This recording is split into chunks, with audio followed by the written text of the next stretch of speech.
ఆదిలాబాద్ జిల్లా కేంద్రంలోని BJP councillor దొడ్డలను అక్కడి కాంగ్రెస్ నాయకులు కిడ్నాప్ చేసి బలవంతంగా కాంగ్రెస్ పార్టీ కండువా కప్పారని ఆరోపిస్తూ బీజేపీ జిల్లా అధ్యక్షుడు బ్రహ్మానంద్ మరియు యువ నాయకుడు బాలశరత్ కాంగ్రెస్ నాయకుడు కార్యాలయాన్ని ముట్టడించి తమ కౌన్సిలర్ దొడ్డలను లాక్కుని తిరిగి బీజేపీ కండువా కప్పారు.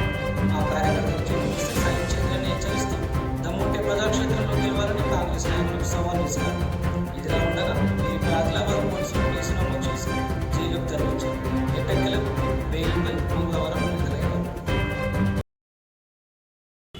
ఒకటే, భారతీయ జనతా పార్టీ ఎక్కడైతే అన్యాయం అక్రమం జరుగుతూ ఉందో తప్పకుండా పోరాటం చేస్తుంది.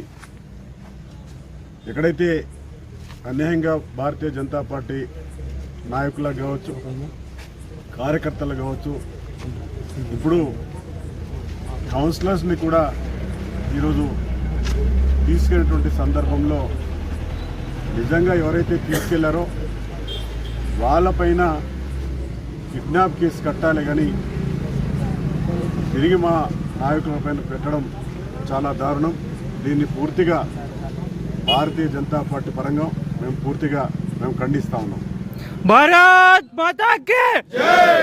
జై శ్రీరామ్! జై శ్రీరామ్!